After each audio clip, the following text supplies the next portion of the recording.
হেদায়েত পাওয়ার জন্য কি কি দোয়া পড়ব?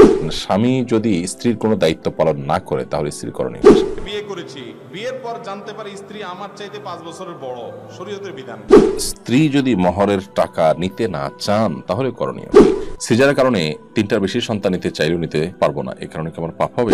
সরকারি বিদ্যুৎ খরচ করে খেলাধুলা করা কি জায়েজ আছে কিনা? মাসিকের সময় মোবাইলে কোরআন তেলাওয়াত করা যাবে কি না?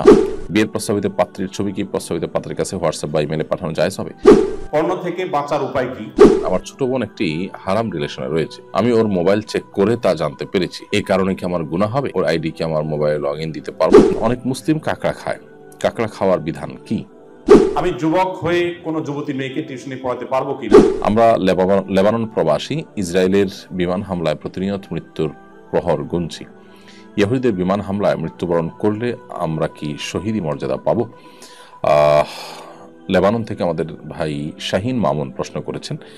আমরা আপনার প্রতি সমবেদনা জ্ঞাপন করছি। আপনারা যে দুশ্চিন্তা এবং আপনারা যে দুর্ভাবনার মধ্যে দিনাতিপাত করছেন, অবশ্যই আপনি ইহুদিদের জুলুমের শিকার হয়ে যদি মৃত্যুবরণ করেন আপনি শাহাদাতের মর্যাদা পাবেন। আল্লাহর কাছে সে আশা আপনি রাখতে পারেন এবং শাহাদাতের মর্যাদা আপনি আশা করবেন, এবং অন্যায়কারী এবং এই পাপিষ্ঠদের বিরুদ্ধে আপনার যতটুকু শক্তি আছে, সামর্থ্য আছে, তা দিয়ে আপনি লড়াই করার চেষ্টা অব্যাহত রাখবেন, এবং অবশ্যই আপনি সেখানে তাদের দ্বারা আক্রান্ত হয়ে মারা গেলে শাহাদাতের মর্যাদা পাবেন ইনশাআল্লাহ তাআলা।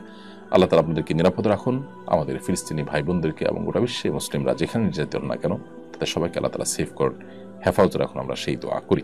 আমি একজন ক্লাস ক্যাপ্টেন, এর কারণে আমার সহপাঠীরা আমাকে ফোর্স করে তাদের অনুপস্থিতিতে প্রেজেন্ট দেওয়ার জন্য, প্রেজেন্ট না দিলে আমাকে বিভিন্ন ভাবে অপকর্মে ফাঁসিয়ে দেয়। এখন আমার কি করা উচিত? শিক্ষা জীবন থেকে বা ছাত্র জীবন থেকেই কিন্তু আমাদের নীতি নৈতিকতার বিষয়গুলোতে আমাদের জিরো টলারেন্সে আসতে হবে। মানে আমাদের সমাজে নীতি নৈতিকতা এরকম একটা পানসে বিষয়ে পরিণত হয়েছে। আপনি ক্লাস ক্যাপ্টেনকে বাধ্য করছেন, আপনি প্রেজেন্ট ছিলেন না, তাকে বলছেন তুমি প্রেজেন্ট দাও আমার। তার মানে আপনি যদি বড় হন, আপনি এদেশের একজন বড় দুর্নীতিবাজ হবে এবং ইমানদার তার জীবন চলে যেতে পারে, কখনো মিথ্যা কথা বলতে পারে না।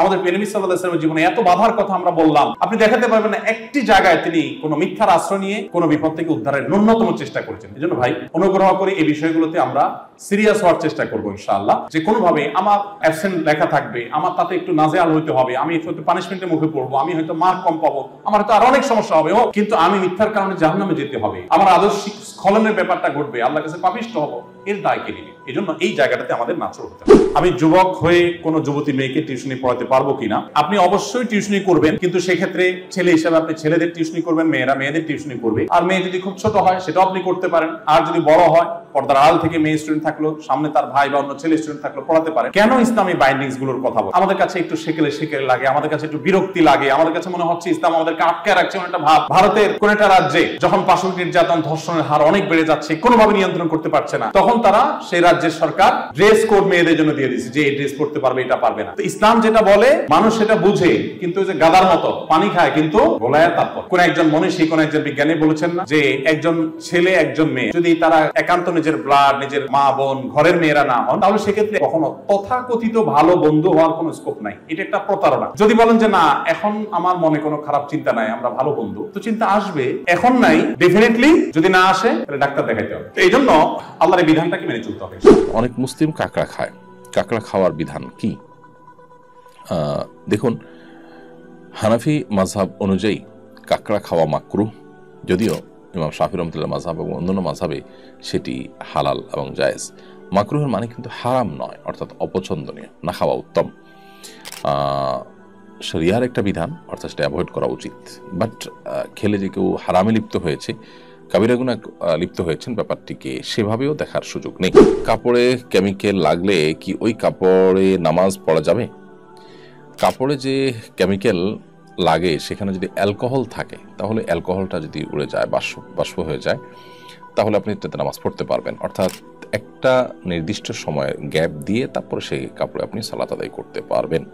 কোনো দম্পতি যদি আর সন্তান নিতে না চান, তাহলে ইসলাম শরীয়ত অনুযায়ী বিধান কি? সন্তান নিতে না চাইলে স্থায়ীভাবে জন্মবিরতি না করে আপনি সাময়িক জন্মবিরতির কোনো ওয়ে অবলম্বন করতে পারেন। তবে এই সন্তান নিতে না চাওয়াটা মৌলিকভাবে ভালো কিছু না, বাট সেটি হারাম না। যদি আপনি চিরতরে লাইগেশন ইত্যাদি টাইপের কোনো পথ অবলম্বন করে সন্তান জন্ম দেওয়ার পথটা রুদ্ধ করে না ফেলেন, তাহলে এটি জায়েজ আছে, বাট অনুত্তম কাজ। কারণ নবী করিম সাল্লাল্লাহু আলাইহি ওয়াসাল্লাম আমাদের অধিক সন্তান জন্ম দেওয়ার পরে উৎসাহিত আমাদেরকে করেছেন।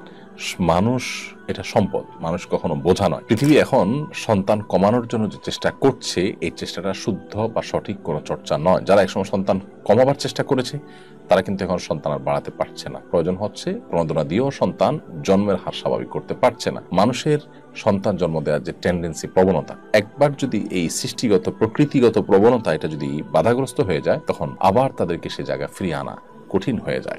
কোন মুসলমান পূজার সময় শুভেচ্ছা জানাতে পারবেন কিনা? পূজার সময় অন্য ধর্মাবলম্বীদের সাথে আমাদের সৌজন্যতার অন্য সব দিকগুলো আমরা যথাযথভাবে বজায় রাখবো, কিন্তু আগ বেড়ে তাদের পূজার উপলক্ষে শুভেচ্ছা জানানো, তাদের পুজোর কাজে সহযোগিতা করতে যাওয়া কিংবা তোরণ নির্মাণ করে তাদেরকে শুভেচ্ছা প্রকাশ করা, এগুলো অন্যায় কাজ। কেন অন্যায় কাজ? কারণ হলো তারা পুজোর মাধ্যমে শিরকে লিপ্ত হচ্ছে, যেটি আল্লাহর কাছে সবচেয়ে অপরাধ। আপনি বিশ্বাস করেন, আপনার ইমানের প্রশ্ন এটি। সেখানে আপনি সেটার কল্যাণ কামনা করছেন। ব্যাপারটা এরকম যে একজন মানুষ খুন করছেন, আপনি তার শুভেচ্ছা জানাচ্ছেন, হ্যাঁ তোমার কাজটা ভালোভাবে তুমি করতে পারো। আপনি যদি বিশ্বাস করেন খুন করা অন্যায়, তাহলে সেক্ষেত্রে তার উপরে চড়াও হতে যাবেন না। কিন্তু এর মানে এই না তারটা সে করবে, যথাযথ ভাবে তার বিচার হবে। ঠিক একইভাবে কেউ শিরকে লিপ্ত হবে, আল্লাহ তাআলা তার বিচার করবেন, আপনি সেখানে বিচার করতে যাবেন না, এটা ভিন্ন বিষয়।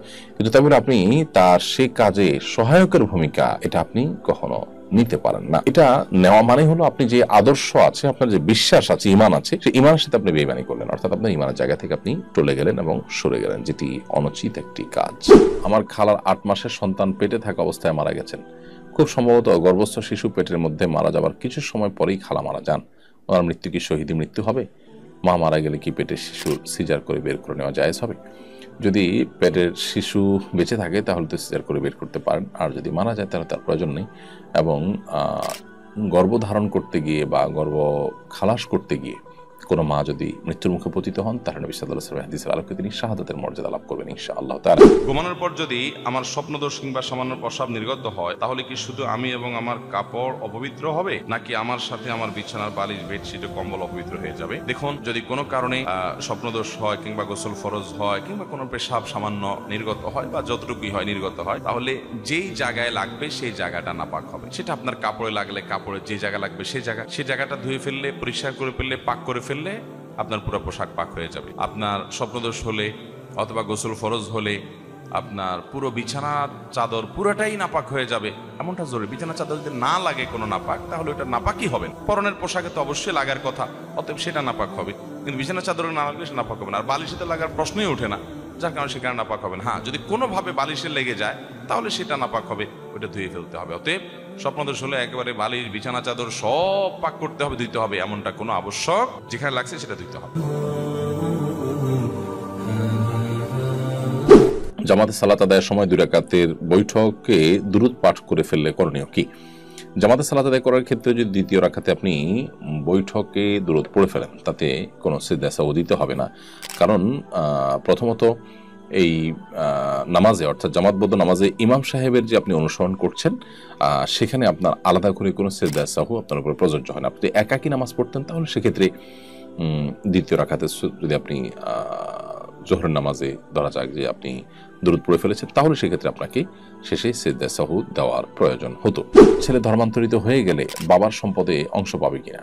উত্তর হলো না। যদি কোনো সন্তান বাবা মুসলিম থাকেন, তার সন্তান যদি অন্য ধর্মাবলম্বী হয়ে যায়, তাহলে সেই বাবার সম্পদে আর কোনো ভাগ পাবে না। আমরা 2 বোন, ভাই নেই। আমার বাবা ইন্তেকালের আগে তার সমস্ত সম্পদ আমাদের 2 বোনের নামে ওসিয়ত করেছেন। আমার বাবার কি গুনাহ হবে? আপনার বাবা মৃত্যুর আগে তার সমস্ত সম্পদ আপনাদের 2 বোনকে দিয়ে গেছেন, সেটা এক জিনিস, ওসিয়ত করে গেছেন আরেকটা জিনিস। যদি দিয়ে যান তাহলে সেটা জায়েজ আছে। সন্তানদেরকে তিনি সমতা বজায় রেখে সম্পদ যা খুশি তা গিফট করতেই পারেন, কিন্তু ওসিয়ত যদি করেন তাহলে সেটা অনুচিত হয়েছে।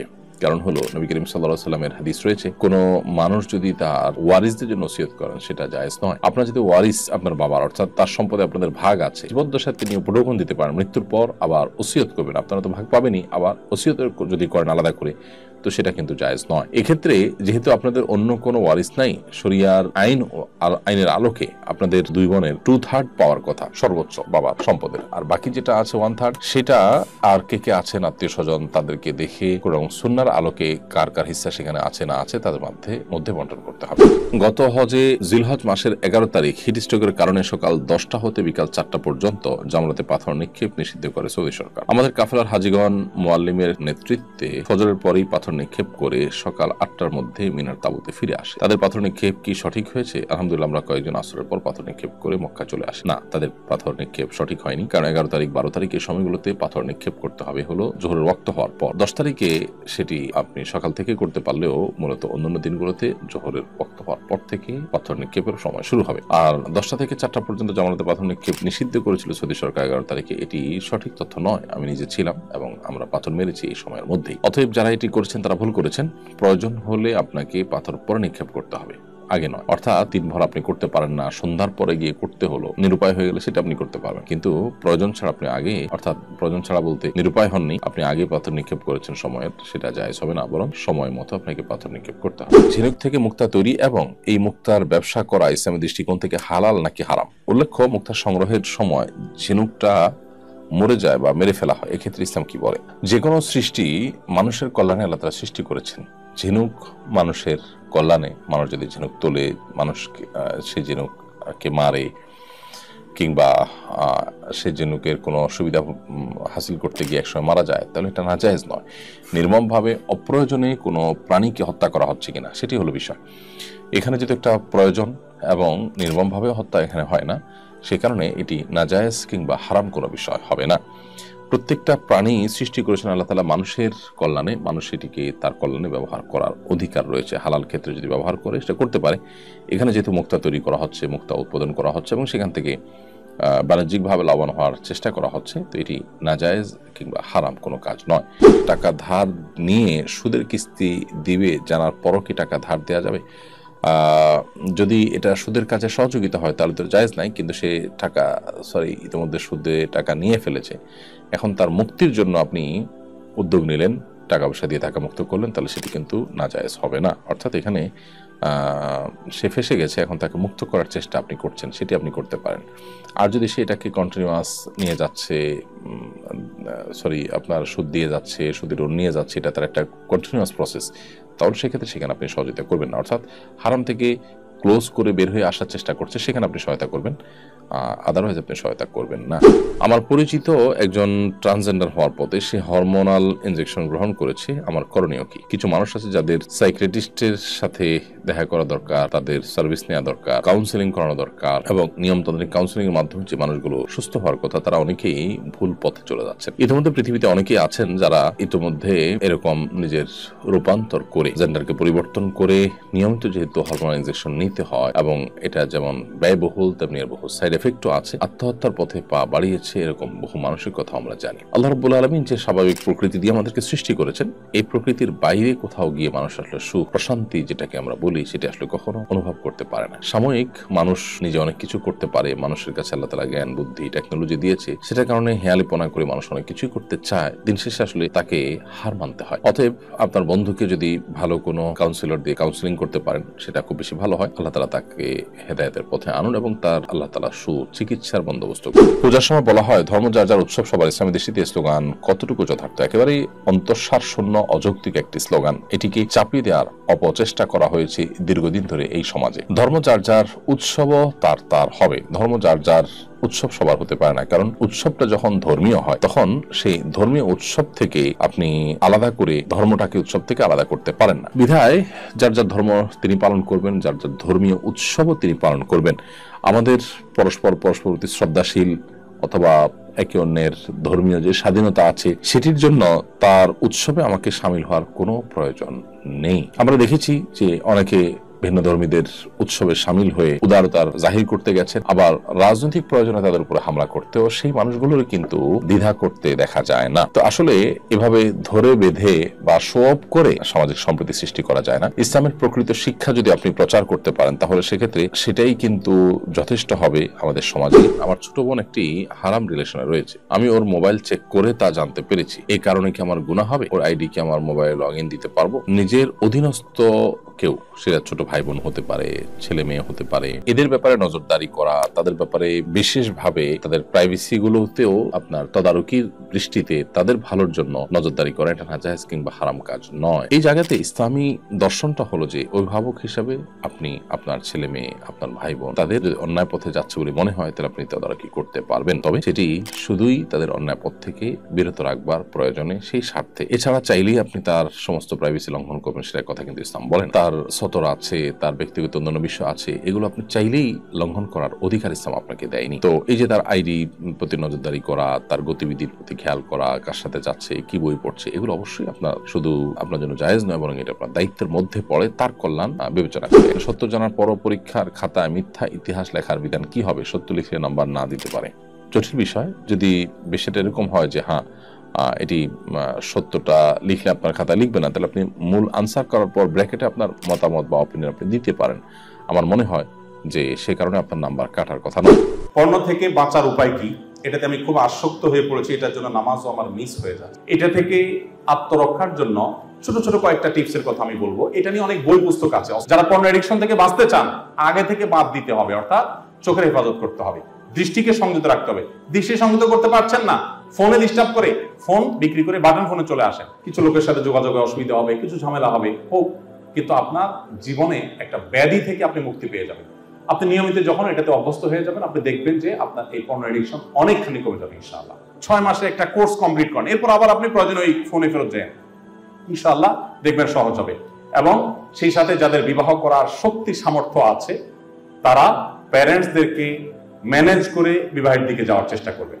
এটা হলো সবচেয়ে চূড়ান্ত এবং সবচেয়ে বাস্তবসম্মত সমাধান। আল্লাহ আমাদেরকে তৌফিক দান করুন।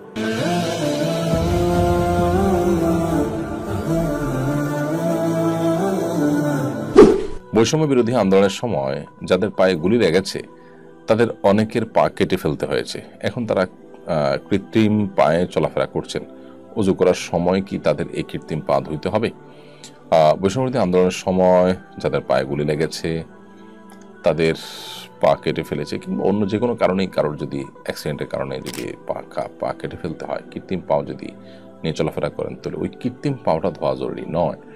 তার জন্য ওই পাও, সংশ্লিষ্ট পাও যেটা কেটে পড়ে গেছে, সেটা আসলে ধোয়া জরুরি নয়, বরং তিনি তার সুস্থ স্বাভাবিক যে পাটা আছে সেটা ধৌত করবেন।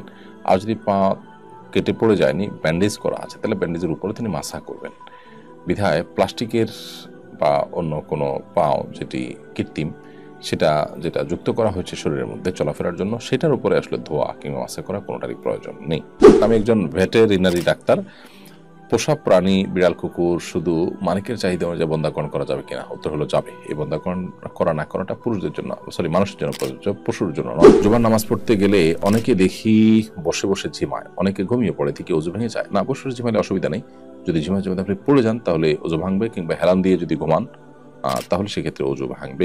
বাবা মা বেঁচে থাকা অবস্থায় ভাইয়েরা যদি বোনের সম্পত্তির ভাগ দিতে চায়, তাহলে কি তা নেওয়া যাবে? বাবা মা বেঁচে থাকা অবস্থায় যদি ভাইয়েরা বাবা মার যে সম্পদ, বোনদের যে অধিকার আছে সেই অধিকার তারা দিতে চান, ডেফিনেটলি সেটা তারা দিতে পারেন। তবে মূলত সেটা হবে তখন গিফট হিসাবে। প্রত্যেকটা সম্পদের বন্টনটা মানুষের মৃত্যুর পরেই হয়।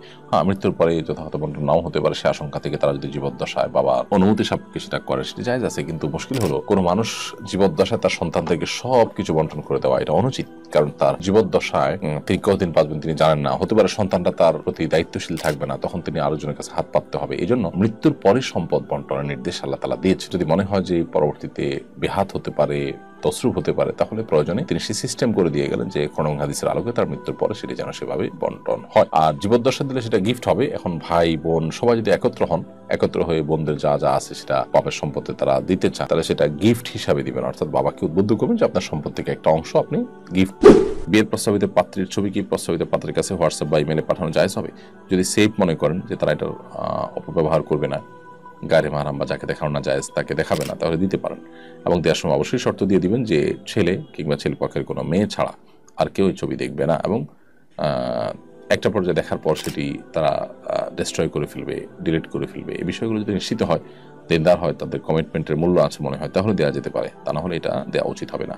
স্বামী মারা গেলে কিংবা তালাক দিলে স্ত্রী ইদ্যতকে ইংরেজি ক্যালেন্ডার অনুযায়ী হিসেব করবেন নাকি হিজরি ক্যালেন্ডার হিসেবে হিসেব করবেন? একইভাবে সন্তানের দুধ পানের মেয়াদ ও আকিকার তারিখ নির্ধারণের বিষয়েও জানতে চাচ্ছি। উত্তর হলো যে এটি হবে ইংরেজি মাসে নয়, বরং এটি হবে চান্দ্রবর্ষের আলোকে। শরিয়ার যত হিসেব নিকেশ আছে সমস্ত হিসেব নিকেশগুলো হবে চান্দ্রবর্ষের আলোকে, হিজরি ক্যালেন্ডার আলোকে হবে। অতএব 4 মাস 10 দিন ইদ্যত পালন করতে হবে একজন স্বামী হারানো স্ত্রীকে, অর্থাৎ যার স্বামী মারা গেছেন সেই স্ত্রীকে। তিনি 4 মাস 10 দিন যে পালন করবেন, এই 4 মাস 10 দিন হবে হলো চান্দ্র মাসের 4 মাস, অর্থাৎ 4 চান্দ্র মাস এবং আরো 10 দিন। ঠিক একইভাবে কেউ তালাকপ্রাপ্ত হলে 3টি মাসিক তার পার হবে কিংবা 3 মাস চান্দ্র মাস তিনি পার করবেন। সন্তান দুধ পালন করার ক্ষেত্রে 2 বছর দুধ পান করাতে পারবেন। আল্লাহ রাব্বুল আলামিন বলেছেন যে ওয়াল ওয়ালিদাতু ইরদি'না আওলাদাহুন্না হাওলাইনি কামিলাইন লিমান আরাদা আন ইউতিম্মার রাদাআ। মায়েরা তাদের সন্তানকে যারা পরিপূর্ণভাবে দুধ পানের পুরো সময়টা পান করাতে চান তারা 2 বছর দুধ পান করাতে পারবেন। এখানে 2 বছর বলতে চন্দ্রবর্ষের আলোকে 2 বছর।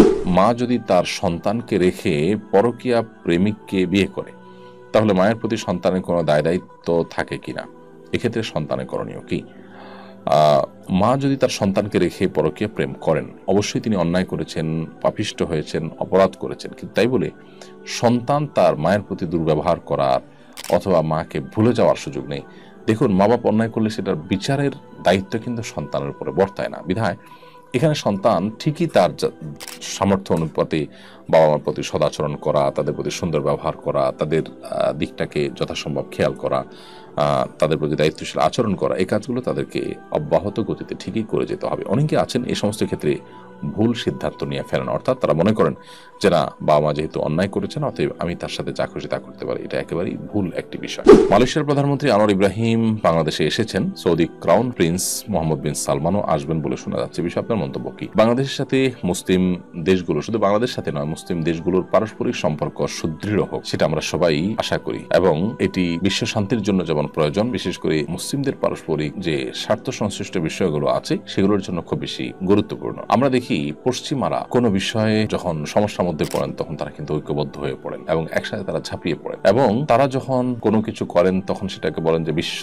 নেতৃবৃন্দ অমুক করেছেন, তমুক করেছেন, এটা করেছেন, সেটা করেছেন ইত্যাদি। যখন মুসলিম দেশগুলোর সরকাররা মিলে কিছু করে, ধরা যাক মধ্যপ্রাচ্যের সরকাররা করেছে, তখন এটাকে বিশ্ব নেতৃত্ব তারা বলে না, তারা বলে যে মধ্যপ্রাচ্যের নেতারা এটা বলেছেন ইত্যাদি ইত্যাদি। তো মুসলমানদের প্রতি একটা বিমাতা সুলভ আচরণ এটি পৃথিবীতে দীর্ঘদিন যাবৎ চলে আসছে। এমন অবস্থায় মুসলিম দেশগুলোর বা মুসলিম প্রধান দেশগুলোর পারস্পরিক সম্পর্ক সুদৃঢ় হওয়া দরকার। সেই কারণে এই ধরনের আসা যাওয়াটাকে আমরা ভালোভাবে দেখছি এবং আমি মনে করি যে এটি আরো বাড়া উচিত এবং পারস্পরিক সহযোগিতা আরো বাড়া উচিত। মাসিকের সময় মোবাইলে কোরআন তেলাওয়াত করা যাবে কি না? মাসিকের সময় কোরআন কারীমের তেলাওয়াত করার ক্ষেত্রে বেশিরভাগ ওলামা ইকরাম বা জমহুর ওলামা ইকরাম যা আছে তাদের মত হলো যে আপনি এটি করতে পারবেন না। যদিও ইবনে তাইমিয়া রাহিমাহুল্লাহ, ইবনুল কাইয়িম এবং পরবর্তী যুগের আরব ওলামা ইকরাম অর্থাৎ সৌদি আরব ওলামা ইকরাম তারা এটাকে জায়েজ বলেন, কিন্তু জমহুর বা সংখ্যাগরিষ্ঠ ইমামদের মত এটি নয়। তাদের মত হলো যে মাসিকের সময় আপনি কোরআন কারীমের তেলাওয়াত করবেন না। আপনার দৃষ্টিতে মুসলিম উম্মাহ বর্তমানে সবচেয়ে বড় সংকটের জায়গা কোনটি এবং এ থেকে উত্তরণের উপায় কি? মুসলিম উম্মাহ ইসলামের আদর্শের জায়গাটা থেকে সরে যাওয়াটা, এটাই হলো আমাদের সংকটের সবচেয়ে বড় জায়গা। আমাদের দেশে মুসলমান 2 প্রকার। একটা হলো যারা জুমা পড়ে, মাঝে মধ্যে মাগরিবের এশার নামাজটা পড়ে, আবার ফজর নামাজ কখনো মনে চাইলে 7টা-8টার দিকে পড়ে। তারা যখন নামাজ পড়ে শেষ করে এরপর টুপিটা ভাঁজ করে প্যান্টের পকেটে বা শার্টের পকেটে রেখে দেন। টুপিতে ভাঁজ করেন না, সাথে তার ধর্মটাও ভাঁজ করে ফেলে। এবং যখন তিনি ব্যবসা করেন, চেম্বারে বসেন, অন্য কোনো কাজ করেন, তখন তার ধর্মে কর্মের কোনো বালাই থাকে না। আর যারা কোরআন হাদিস যা বলেছে এটাকে মেনে চলার চেষ্টা করে, মানতে না পারলে নিজেকে ভৎসনা করে, সিরিয়াসলি মেনটেন করার চেষ্টা করে, হালাল হারাম মাহরাম নন মাহরাম সবকিছুকে, আপনি বলবেন অনৈক্য আমাদের বড় সমস্যা। অনৈক্য কেন হয়? আমাদের অনৈক্যের কারণ হলো কোরআন হাদিসের আদর্শ থেকে বিচ্যুত হয়ে যাওয়া। কোরআন তো বলেছে ওয়ালা তাফাররাকু, তোমরা বিভিন্ন গ্রুপে বিভক্ত হয়ো না, আতাসমু বিহাবলিল্লাহি জামিআ, তোমরা সবাই ঐক্যবদ্ধভাবে আল্লাহর রশিকে আঁকড়ে ধরো। সো আমাদের যত অধঃপতন এর মূল কারণ হলো কোরআন এবং সুন্নাহর আদর্শ থেকে বিচ্ছিত হয়ে। আমাদের এলাকায় ইদানিং কিছু লোক দেখা যাচ্ছে যারা হাদিস অস্বীকার করে, কোরআনের দলিল ছাড়া হাদিসের রেফারেন্স মানে না। তাদের উপর আমাদের করণীয় কি? হাদিসকে যারা অস্বীকার করে পরিপূর্ণভাবে তারা আসলে মুসলমান নয়। এই শ্রেণীর মানুষের দৌরাত্ম্য দিন দিন বেড়ে চলেছে, বিশেষ করে শয়তান তার অনুসারী যারা আছে তাদের মাধ্যমে এই তথাকথিত আহলে কোরআন অর্থাৎ যারা হাদিস অস্বীকার করে তাদের প্রচারণা, তাদের প্রাদুর্ভাব সমাজে অনেক বেশি বৃদ্ধি করে থাকে শয়তান। এদের ব্যাপারে আমাদের সতর্ক থাকতে হবে এবং হাদিস ছাড়া শুধু কোরআন কারীমের অনুসরণ করা বা শুধু কোরআন কারীমের আদেশ নিষেধগুলো মেনে চলা, এটা দিয়ে একজন মানুষ আসলে মুসলমান হওয়ার সুযোগ নেই। আল্লাহ তাআলা কোরআনে কারিমে কোথাও শুধু আল্লাহর আনুগত্য করতে বলেননি, গোটা কোরআনের সব জায়গায় আপনি দেখবেন আল্লাহর আনুগত্যের পাশাপাশি আল্লাহ তাআলা রাসূলের আনুগত্য করতে বলেছেন। ইন্টারেস্টিং বিষয়, আল্লাহর আনুগত্যের কথা বলার পাশাপাশি আলাদা করে রাসূলের আনুগত্যের কথা কেন বলেছেন আল্লাহ তাআলা? আল্লাহর আনুগত্যটাই তো রাসূলের আনুগত্য, তাহলে আলাদা করে কেন বললেন আতিউল্লাহ ওয়া আতিউর রাসূল, তোমরা আল্লাহর আনুগত্য করো এবং রাসূলের আনুগত্য করো? তাহলে বোঝা গেল কোরআন এবং সুন্নাহ দুটি আমাদেরকে মানতে হবে। আমি গাছ লাগাতে অনেক পছন্দ করি, অনেক সময় রাস্তা থেকে বা আমার কলেজ থেকে কাউকে না বলে ছোট ফুল গাছ নিয়ে বাসায় লাগাই, এদিকে আমার গুনাহ হবে? যদি কেউ কোনো গাছ কোনো জায়গায় রাখেন যে গাছটা আসলে তার প্রয়োজন, তিনি সংরক্ষণ করছেন, তাহলে সেটা আপনি তুলে নিলে গুনাহ হবে, অবশ্যই সেটা জরুরি গুনাহ হবে। কিন্তু যদি এমনি উঠেছে, এটা আসলে তিনি কেয়ারও করছেন না, হয়তো তার এটা প্রয়োজনও নাই, বোঝা যায় যে তিনি এই গাছের পরিচর্যাও করছেন না, এটা হয়তো এমনিতেই উঠেছে, এটা থাকা না থাকা তার কিছুই আসবে না, এটা নিলেও কেউ তিনি বাধা দিবেন না, এরকম পর্যায়ে যদি হয় তাহলে সেটা আপনি নিতে পারবেন। আমি এমন পর্যায়ে আছি, সংসার চাইলে বাবাকে ছাড়তে হবে, আবার বাবা চাইলে সংসার ছাড়তে হবে, এমন অবস্থা আমার কি করা উচিত? আমি সিদ্ধান্ত নিতে বলছি, পরামর্শ কামনা করছি। বোন আকিফা, আপনাকে বলবো যে আপনি আশেপাশে কোনো বিচক্ষণ বিদগ্ধ আলিম, কোনো কাউন্সিলরের শরণাপন্ন হন এবং একটু জানার চেষ্টা করুন যে আসলে আপনার যে পরিস্থিতি, সেই পরিস্থিতি আপনার করণীয়টা কি। কারণ এটুকু সংক্ষিপ্ত প্রশ্নের ভিত্তিতে আপনার জন্য এরকম একটা ডিসিশন যেটা খুবই গুরুত্বপূর্ণ, সেটি আমরা আসলে দিতে পারবো না। এর জন্য আপনার পুরো পরিস্থিতিটা কি, কেন সংসার করতে চাইলে বাবাকে ছাড়তে হবে, আবার বাবাকে রাখতে চাইলে সংসার ছাড়তে হবে, সেটা কেন, কোন পর্যায়ে আছে, সেটা আমার মনে হয় দীর্ঘ আলোচনা করার দরকার, খোলামেলা কথা বলা দরকার। আসন্না ফাউন্ডেশনে শুক্রবার ছাড়া যে কোনো দিন সকাল 9টা থেকে বিকেল 5টা পর্যন্ত আমাদের ওলামা ইকরাম থাকেন এই সার্ভিস দেওয়ার জন্য। আপনার কোনো প্রয়োজন হলে আসলে ইনশাআল্লাহ তারা আপনাকে সময় দিবেন। আমাদের দেশে একটা কথা প্রচলন আছে, সন্তান প্রসবের পর নাকি 45 দিন পর্যন্ত নামাজ পড়তে পারবে না, ব্লিডিং হোক বা না হোক। প্লিজ আমাকে সঠিক তথ্য দিন। পন্তানিয়া, এটা সঠিক কোনো তথ্য নয় যে 45 দিন পর্যন্ত নামাজ পড়তে পারবেন না। যতদিন ব্লিডিং হবে ততদিন আপনি নামাজ পড়বেন না। ব্লিডিং বন্ধ হয়ে গেছে তারপর থেকে আপনি নামাজ পড়তে হবে। সেটা হতে পারে 10 দিন পর থেকে, 20 দিন পর থেকে, এর কোনো সর্বনিম্ন সময়সীমা নেই। 10 দিন পরে যদি কারো ব্লিডিং বন্ধ হয় তারপর তাকে নামাজ শুরু করতে হবে। সমকামিতার গুনাহ কি তওবা করলে মাফ হবে? হ্যাঁ, এমন কোনো অপরাধ নেই যেটি আল্লাহ তাআলা তওবা করলে মাফ করবেন না। কেউ এই অপরাধে লিপ্ত হয়েছেন, আল্লাহর কাছে যদি কায়মনকে মাফ চান, আল্লাহ তাআলা আশা করে যে মাফ করবেন। কারণ হক নষ্ট করে থাকলে তার ক্ষমাটাও গুরুত্বপূর্ণ এক্ষেত্রে। আর যে কোনো অপরাধের জন্য আল্লাহ সুবহানাহু ওয়া তাআলার কাছে মাফ চাইলে মাফ করবেন। এমন কোনো অপরাধ পৃথিবীতে নেই যেটি আল্লাহর কাছে মাফ চাইলে, তওবা করে ফিরে আসলে, অনুতপ্ত হয়ে, লজ্জিত হয়ে ক্ষমা চাইলে আল্লাহ মাফ করবেন না। সমকামিতার সমর্থকদের কেন পাঠ্যপুস্তক প্রণয়ন করতে দিতে চান না আপনারা? তারা যদি যোগ্য হয় তারা কেন পাঠ্যপুস্তক প্রণয়নের ভূমিকা রাখতে পারবেন না? প্রথম কথা হলো যে ভাই, যোগ্য মানুষের তো অভাব নেই দেশে, আলহামদুলিল্লাহ অনেক রকমের যোগ্য মানুষই আছে। আমরা দেখেছি বহু যোগ্য মানুষ আছেন যারা বিশেষ কোনো এজেন্ডা বাস্তবায়ন করেন না, বিশেষ কোনো প্রকল্পের জন্য টাকা পয়সা নেন না, বিক্রি হয়ে যান না। এই মানুষগুলো, তাদেরকে অমূল্যায়ন করা হয়, তাদেরকে খুব একটা গুরুত্ব দেওয়া হয় না। আর দ্বিতীয়ত হলো যে লেখকের আদর্শ এবং চিন্তাধারা এটা তার লেখনীতে ফুটে ওঠে এবং পাঠকের মধ্যে সেটি কিন্তু সংক্রমিত হয়। এবং সেই সাথে আরেকটা গুরুত্বপূর্ণ বিষয় হলো যে আমাদের সন্তানদের ভবিষ্যৎকে আমরা আসলে বিকৃত চিন্তার মানুষদের হাতে ছেড়ে দিতে পারি না। পশ্চিমা পৃথিবীতে অনেক অভিভাবকরা রাস্তাঘাটে কিন্তু বেরিয়ে এসেছে, তারা রীতিমতো এ ধরনের বিকৃত চিন্তা চেতনার বিরুদ্ধে তারা প্রতিবাদ করছেন, বিক্ষোভ করছেন। কারণ এর কুফলগুলো তারা দেখতে পাচ্ছেন নিজের সামনে, যে সন্তান কিভাবে ধ্বংস হয়ে গেছে, শেষ হয়ে গেছে। যে জিনিসটি তারা ধ্বংসের পরে বুঝতে পেরেছে, সেটা আমাদের আগে থেকেই বোঝার সুযোগ তৈরি হয়েছে, কারণ আল্লাহ তাআলা আমাদেরকে সতর্ক করেছেন। এটিকে রুখে দেওয়ার চেষ্টা আমাদেরকে অব্যাহত রাখতে হবে। সময় বা যুগকে খারাপ কিছু বললে ইমান ভেঙে যাবে কিনা? না, ইমান ভাঙবে না। তবে সময় বা যুগকে গালমন্দ করতে নবী সাল্লাল্লাহু আলাইহি ওয়াসাল্লাম নিষেধ করেছেন। তিনি বলেছেন, লা তাসুব্বুদ দাহর ওয়া আনা দাহর, তোমরা সময়কে গালি দিবে না। আল্লাহ সুবহানাহু ওয়া তাআলা বলেছেন, আমি সময়, অর্থাৎ আমি সময়কে নিয়ন্ত্রণ করি, সময়কে কন্ট্রোল আমিই করি। সো তোমরা এই সময়কে গালি দিও না, এটা গুনাহের কথা। এই জন্য সময় খারাপ যাচ্ছে, দিনটা খারাপ যাচ্ছে, দিনকে গালি দিলেন, সময়কে গালি দিলেন, এটা মূর্খতা এবং অজ্ঞানতা। দিন এবং সময়ের হাতে আসলে কোনো কিছু নেই, বা সে আমাদের কোনো কল্যাণ অকল্যাণ করতে পারে না, বিধায় সময়কে গালি দেওয়া নিষেধ। কিন্তু এর কারণে ইমান চলে যাবে, এটা সেরকম না। সম্প্রতি ব্রাহ্মণবাড়িয়া একজন প্রসিদ্ধ মাজারপন্থী আলেমের উপর হামলা হয়েছে, যদিও তিনি শারীরিকভাবে আঘাতপ্রাপ্ত হননি। বিষয়টাকে আপনি কিভাবে দেখবেন? খুবই দুর্ভাগ্যজনক বিষয় হিসেবে দেখবো এবং অনাকাঙ্ক্ষিত ঘটনা হিসেবে দেখবো। যে পন্থী হন না কেন, তাকে আঘাতপ্রাপ্ত করা কে বা কারা করেছে আমরা জানি না, কি কারণে হয়েছে সেটাও জানি না। এটি সন্দেহাতীতভাবে দুর্ভাগ্যজনক, এটি কোনো অবস্থাতেই গ্রহণযোগ্য নয়। একটা কথা আমরা সবসময় বলি, ইসলাম কখনো আমাদেরকে আইন হাতে তুলে নিতে বলে না। সাহাবা ইকরামের জীবনে যে সমস্ত ঘটনা ঘটেছে সেগুলো নবী করিম সাল্লাল্লাহু আলাইহি ওয়াসাল্লামের নির্দেশনা, যখন তিনি বিচারিক দায়িত্ব পালন করেছিলেন এবং প্রধান বিচারকের ভূমিকা ছিলেন, শাসকের ভূমিকা ছিলেন, এটি তার নির্দেশে, তার অনুমোদন ক্রমে হয়েছে বা তিনি অনুমোদন করেছেন সেটিকে। এর বাইরে চাইলে যে কেউ যে কোনো কিছু যদি করা জায়েজ হতো তাহলে সাহাবীরা অনেকে সেটি করতেন। আমরা আশা করব যে প্রত্যেকটা মানুষ যার যার আদর্শের প্রচার করবেন এবং এক্ষেত্রে আইন হাতে তুলে নিয়ে মারামারি, কাটাকাটি ইত্যাদিতে লিপ্ত হবেন না। এটা ইসলামের শিক্ষা নয়। সরকারি বিদ্যুৎ খরচ করে খেলাধুলা করা কি জায়েজ আছে কিনা? দেখুন, শীতের সময় যুবকরা অনেক সময় ব্যাডমিন্টন খেলেন সরকারি বিদ্যুৎ লাইন নিয়ে। আর শুধু যুবকদের দূর দিয়ে লাভ নেই, অনেক ওয়াজ মাহফিলের কারেন্টের লাইন মেইন লাইন থেকে টেনে নিয়ে ওয়াজ মাহফিল করে, আছে না নাই? ওই ব্যাডমিন্টন খেলা যেরকম হারাম, ওই ওয়াজ মাহফিল করাও হারাম। নাকি নিজের পক্ষেরটা দেখে ফতোয়া ঘুরে দেব? আল্লাহর কাজ করবেন সেজন্য বিদ্যুৎ চুরি করা জায়েজ আছে? এই বিদ্যুতের মালিক তো দেশের জনগণ, ঠিক না বেঠিক? বড় কোম্পানি, শত শত মানুষ এটার মালিক, হাজার হাজার মানুষ এটার মালিক। আপনি তারে বিল না দিয়ে আইনে ওয়াজ শুনতেছেন। বিদ্যুৎ চুরি করে ওয়াজ শোনা বা মেন লাইন থেকে বিদ্যুৎ টেনে ওয়াজ করা আর অন্যের গড়ি চুরি করে কোরবানি করা একই কথা কি বুঝাতে পারছি? জি, এটা জায়েজ নেই।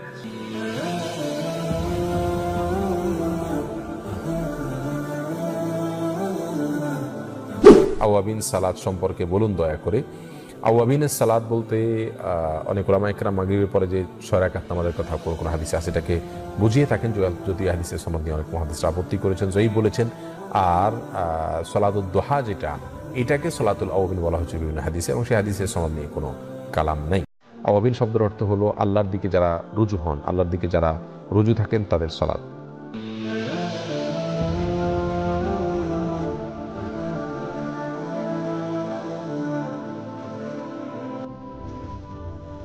সিজারের কারণে 3টার বেশি সন্তান নিতে চাইলেও নিতে পারবো না, এই কারণে কি আমার পাপ হবে? না। যদি আপনার শারীরিক অসুস্থতার কারণে আপনি সন্তান নিতে গেলে আপনার জীবন কিংবা সন্তানের জীবন বিপন্ন হওয়ার আশঙ্কা থাকে, তাহলে সেক্ষেত্রে আপনি সন্তান না নিলে গুনাহগার হবেন না। অনেক সময় এ জাতীয় বিষয়গুলো জাস্ট একটা হেয়ালিপনায় পরিণত হয়, তো সেটা যদি হয় তাহলে সেটা ভিন্ন বিষয়। হেয়ালিপনায় পরিণত হয় বলতে ঠুনকো অজুহাতে সন্তান নিচ্ছেন না, তো সেটা নাজায়েজ। বাট যদি একজন ডাক্তার, তিনি ডাক্তার হিসাবে অভিজ্ঞ, আবার তিনি ধর্মের বিষয় যথেষ্ট সিরিয়াস, এরকম ডাক্তার এক বা একাধিক ডাক্তার যদি আপনাকে বলেন যে না, আপনার জন্য সন্তান নেওয়াটা রিস্কি হবে, অবশ্যই আপনি সেই সন্তান নেওয়া থেকে বিরত থাকবেন, এবং কারণে আপনার কোনো গুনাহ হবে না। কারণ আপনার নিজেকে শেষ করে দিয়ে আল্লাহ তাআলা আপনাকে কোনো সন্তান নিতে বলেন না। আল্লাহ বলেছেন লা ইউকাল্লিফুল্লাহু নাফসান ইল্লা উসআহা, কোনো মানুষকে তার সাধ্যের বাইরের কোনো কিছু আল্লাহ সুবহানাহু ওয়া তাআলা কিন্তু চাপিয়ে দেন না। আমার ছেলেকে হাজাম দ্বারা সুন্নতে খাতনা করানো হয়, কিন্তু কিছুদিন পর দেখা যাচ্ছে চামড়ার অংশ কম কাটা হয়েছে। এখন দ্বিতীয়বার যদি খাতনা না করাই তাহলে সুন্নত আদায় হয়ে যাবে কিনা? সামান্য অংশ কম কাটা হলে অসুবিধা নেই, কিন্তু খাতনার যে উদ্দেশ্য সেটি যদি সাধিত না হয়, ধরা যাক যে পেশাব করলে ওই ভাঁজে ভাঁজে সেটি লেগে থাকে, এ জাতীয় সমস্যা যদি থাকে তাহলে সেক্ষেত্রে খাতনা করানো দরকার। আর যদি সেরকম সমস্যা না থাকে, হালকা একটু আছে, তাহলে এর কারণে অসুবিধা হবে না ইনশাআল্লাহ তাআলা। অর্থাৎ দ্বিতীয়বার খাতনা আর কোনো প্রয়োজন নেই। সোমবার এবং বৃহস্পতিবার রোজা রাখার ফজিলত যদি বলতেন। সোমবার বৃহস্পতিবার রোজা নবী সাল্লাল্লাহু আলাইহি ওয়াসাল্লাম নিয়মিত রাখতেন। সোমবার রাসূল সাল্লাল্লাহু আলাইহি ওয়াসাল্লাম জন্মগ্রহণ করেছেন, সেজন্য তিনি বারে রোজা রাখতেন। যদিও আমাদেরকে প্রত্যেকের জন্মের বারে রোজা রাখতে তিনি বলেননি, বাট তিনি রোজা রেখেছেন। এবং সাপ্তাহিক আমলনামা বান্দার আল্লাহর কাছে উপস্থাপিত হয়ে থাকে এই সময়, সেজন্য এই সময়টাতে রোজা রাখার গুরুত্ব অপরিসীম।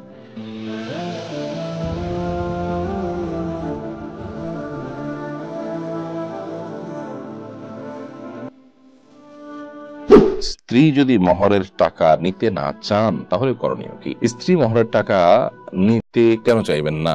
মহর ধার্য হয়েছে, এটা তার অধিকার। অনেক সময় এটি লাজুকতার কারণে হয়ে থাকে, অনেক সময় এটি ভালোবাসার আতিশয্য একটা পর্যায়ে এটি নিতে চান না, বিশেষ করে আমাদের দেশে মেয়েরা অনেক সহজ সরল হয়ে থাকেন সেজন্য। তবে লেনদেনের ক্ষেত্রে আসলে আমাদেরকে খুব বেশি সিরিয়াস হওয়া উচিত, এবং এক্ষেত্রে আমাদের একেবারে অনেকটা প্রফেশনাল লেনদেনকারীর মতো বা সাধারণ মানুষের মতো আমাদের আচরণ থাকা উচিত, কারণ এগুলো পরবর্তীতে আর কোনো ঝামেলার পথকে রুদ্ধ করে দেয় যদি আমরা এইভাবে করি। খুবই চমৎকার একটি কথা। অতএব স্ত্রীর উচিত স্বামীর মহর টাকা নেওয়া, সেখান থেকে স্বামীকে কিছু গিফট করলেন, কিছু ফেরত দিলেন বা রেখে দিলেন, পরবর্তীতে তার যখন সুযোগ হয় স্বামীকে কোনো উপকার করা সেটা করলেন, চাইলে সেগুলো করতে পারেন। পরিপূর্ণভাবে নেবই না এটা বলাটা একটা ভুল সিদ্ধান্ত হয়ে থাকে। আবেগের আতিশয্যে যারা এটা করেন একটা সময় তারা বুঝতে পারেন যে তারা সঠিক কাজ করেনি। যদিও শরিয়া তাকে নিতে বাধ্য করে না। কোনো স্ত্রী যদি বলেন যে হ্যাঁ আমি মহরের টাকা পুরোটা মাফ করে দিয়েছি, তো আপনি সেটা গ্রহণ করতে পারেন, কোনো অসুবিধা নেই। অনেকে মনে করে থাকেন স্ত্রীর গর্ভে সন্তান থাকলে মা বাবার জানাজা পড়া যায় না। এটা কতটুকু সঠিক? এটা সম্পূর্ণ ভিত্তিহীন, ভুয়া এবং মন গড়া কথা, কুসংস্কারাচ্ছন্ন কথা। স্ত্রীর গর্ভে সন্তান থাকলেও মা বাবা বা অন্য কারোর জানাজাতে শরীক হওয়াতে কোনো অসুবিধা নাই। বিয়ে করেছি, বিয়ের পর জানতে পারি স্ত্রী আমার চাইতে 5 বছরের বড়, শরীয়তের বিধান কি? হাসার কথা না, খুব দরকারি প্রশ্ন। 2 সন্তানের জননীকে বিয়ে করেছেন, আমাদের সমাজে এগুলো হারিয়ে গেছে। কোন মহিলা তালাক প্রাপ্তা হয়েছে বা স্বামী মারা গেছে, তাকে কেউ বিয়ে করতে, বরং বিয়ে করার জন্য কেউ সৎসাহস দেখালে সমাজের মানুষ খোঁচাখুচি করে। যে বললাম সমাজের মানুষ ভালো থাকতে দেয় না। আপনি যদি স্যাক্রিফাইস করেন, একজন বিধবাকে বিয়ে করেন, একজন তালাক প্রাপ্তা, হয়তো তার স্বামী খারাপ মানুষ ছিল, আপনি জানেন, তাকে বিয়ে করলেন, তো আপনি নিঃসন্দেহে তাকে স্যাক্রিফাইস করলেন, তাকে বিয়ে করে তার উপকার করলেন, আপনি আল্লাহর কাছে সওয়াব পাবেন। যদি বয়সে বড় হয় কোনো অসুবিধা।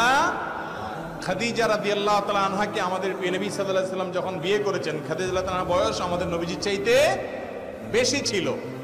অতএব নিজের বয়সের চাইতে বড় স্ত্রী, মানে স্ত্রীর বয়স যদি বেশি হয় তাতে কোনো অসুবিধা নাই।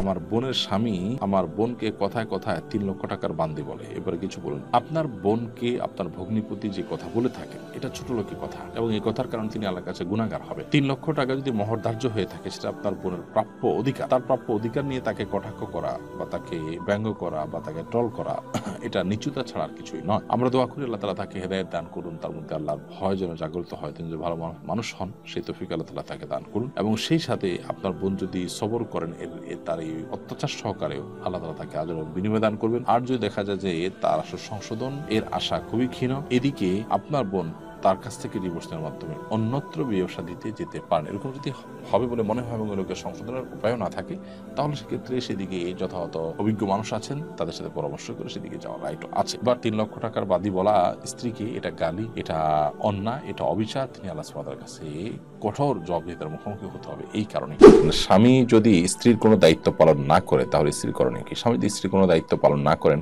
এবং আপনার বিশেষ করে জৈবিক চাহিদা, তারপর তার যে ভরণ পোষণ, এগুলো যদি দীর্ঘদিন পর্যন্ত পালন না করেন, তাহলে সেক্ষেত্রে স্ত্রী চাইলে আদালতের মাধ্যমে বিবাহ ভঙ্গের উদ্যোগ নিতে পারেন, সে রাইট তার আছে। সবসময় মাথার ভিতর দুশ্চিন্তা কাজ করে, মনে কোনো আনন্দ বা শান্তি পায় না, মনের মধ্যে হতাশা কাজ করে। হতাশামুক্ত জীবনের জন্য পরামর্শ কামনা করছি। আল্লাহ তাআলা আপনার দুশ্চিন্তা দূর করে দিন। আপনি প্রথমত ভালো কোনো কাউন্সিলর দেখান, কোনো সাইকিয়াট্রিস্ট দেখান। সেই সাথে অনেক সময় এই অহেতুক পেরেশানি জিন রিলেটেড বা রুকিয়া রিলেটেড বিষয়ের কারণে হয়ে থাকে, সেক্ষেত্রে রুকিয়া করেন। সেই সাথে নবী করিম সাল্লাল্লাহু আলাইহি ওয়াসাল্লামের একটি দোয়া আপনি নিয়মিত পড়ার চেষ্টা করেন, আল্লাহুম্মা ইন্নী আউযু বিকা মিনাল হাম্মি ওয়াল হুজন। আল্লাহ, আমি আপনার কাছ থেকে পেরেশানি থেকে এবং দুশ্চিন্তা থেকে পানাহ চাই, যেটা নবী সাল্লাল্লাহু আলাইহি ওয়াসাল্লাম সবসময় পড়তেন, সেটি পড়তে পারেন। তৃতীয়ত হলো, আপনি ভোর রাতে তাহাজ্জুদের সময় উঠে আল্লাহর কাছে চোখের পানি ফেলে কোনো বিশেষ বিষয় যদি আপনাকে আহত করে, অনেক বেশি ডিপ্রেশনে রাখে, সেটির ব্যাপারে আল্লাহর কাছে আপনি সাহায্য চান। দুরূদ এবং ইস্তেগফারের আমল মানুষের দুশ্চিন্তা দূরে অনেক বেশি সহায়ক ভূমিকা রাখে।